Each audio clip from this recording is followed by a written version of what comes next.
Sa mapagpalang araw po sa ating lahat, basahin po natin ang ating mabuting balita para sa araw ng Linggo, September 14, 2025. Ang mabuting balita ng ating Panginoon ayon kay San Juan, chapter 3, verse 13 hanggang 17. Papuri sa iyo, Panginoon. Walang umangat sa langit kundi ang bumaba mula sa langit, ang anak ng tao. At kung paanong itinaas ni Moises ang ahas doon sa ilang, gayon din naman kailangang itaas ang anak ng tao upang ang sinumang sumasampalataya sa kanya ay magkaroon ng buhay na walang hanggan.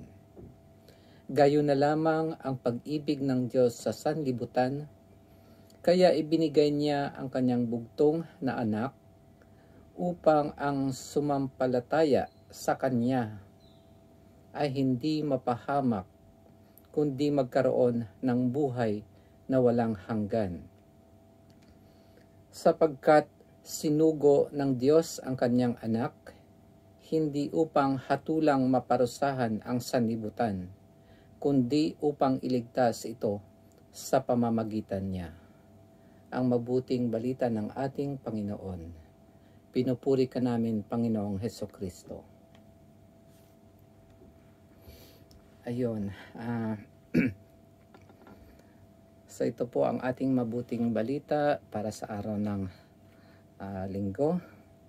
At itong linggo ay nagpunta kami sa Legoland. Doon kami nagstay ng one night, nag-breakfast, tapos pumunta sa water park, at pagkatapos doon ay nagsimba at diretso na rin dito sa diretso muna kami sa bahay, kumain muna ng dinner bago kami nagsimba, tapos umuwi. Ang ating pong mabuting balita sa araw na ito ay isa na namang verse na nagpapakilala kung sino ang ating Panginoong Jesus.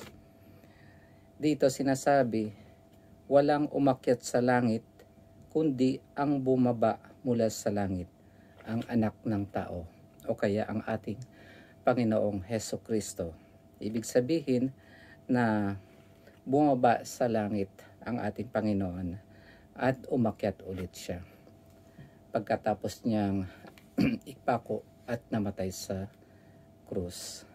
Kaya sana naman itong verse na napakahalaga para sa atin, na nagpapatunay na yun ang pinanggalingan ng ating Panginoon mula sa langit. At sinasabi nga na dito sa simula nung John chapter 1 verse 1, nasa simula ay nandoon na ang salita. Ang salita ay kasama ng Diyos at ang salita ay Diyos. Ibig sabihin, ang ating Panginoong Jesus ay Sang Diyos. Ito ay paulit-ulit ko na pong sinasabi, pero para sa ating mga bago pa lang nakikinig dito sa ating reflection, ay magandang pagnilayan natin at pag-aralan ito. At dito yung sumunod, at kung paanong itinaas ni Moises ang ahas doon sa ilang, gayon din naman kailangang itaas ang anak ng tao upang ang sinumang sumasampalataya sa kanya ay magkaroon ng buhay na walang hanggan. Ang salita po dito ay sumasampalataya. Hindi ibig sabihin na isang beses ka lang sasampalataya. Kung hindi, ito ay patuloy tayong dapat manampalataya habang tayo ay nabubuhay. So kapag nagkakasala tayo, ihingin natin ito ng kapatawaran at patuloy tayong sumampalataya sa ating Panginoon. Inihalin tulad itong si Jesus doon sa isang pangyayari sa ilang, sa disyerto, Yung kwento po kasi niyan, ang mga Israelita ay tinuklaw ng mga ahas at ang mga tinutuklaw ng ahas ay namamatay. Ngayon, nagnanalangin si Moises na kung pwede ay pagalingin sila.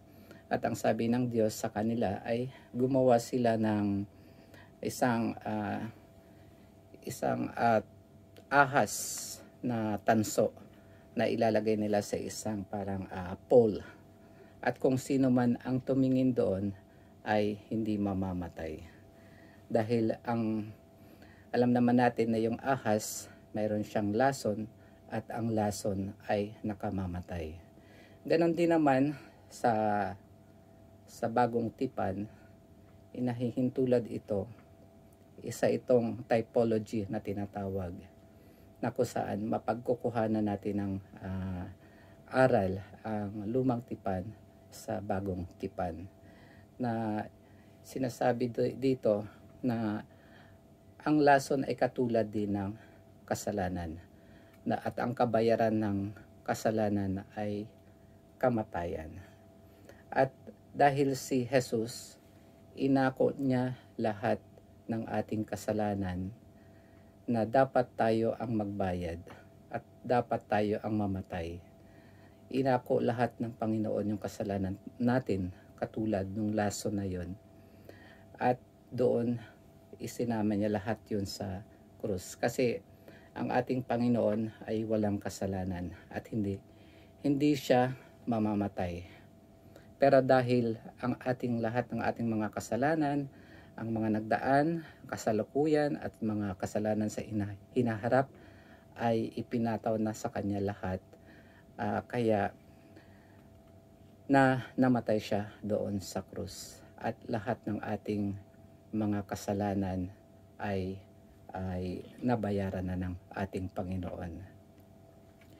Kaya ang mensahe sa atin ng Panginoon sa mabuting balita na ito ay patuloy tayong manampalataya sa Panginoon, dahil dapat hindi masayang ang pagtubos ng ating Panginoong Hesukristo sa lahat ng ating mga kasalanan. Ang kailangan lang nating gawin ay katulad ng ginagawa ng mga tao doon, na tumingin lamang sila doon sa ahas na tanso at mapapagaling na sila sa kanilang mga doon sa kanilang sa lason sa katawan at hindi sila mamamatay. Ganon din naman sa Panginoon, kailangan tingnan natin siya na merong buong pananampalataya, patuloy na pananampalataya, at patuloy tayong magpakabanal sa pamamagitan ng tulong ng Espiritu Santo, sapagkat sa ganang atin lamang bilang tao, hindi natin magagawa ang lahat ng mga dapat nating gawin para maging banal. Tanging ang tulong ng Espiritu Santo, doon tayo magiging totoong Kristiyano. Yun lamang po mga kapatid. God bless po sa inyong lahat at kita-kita po tayo bukas. Amen.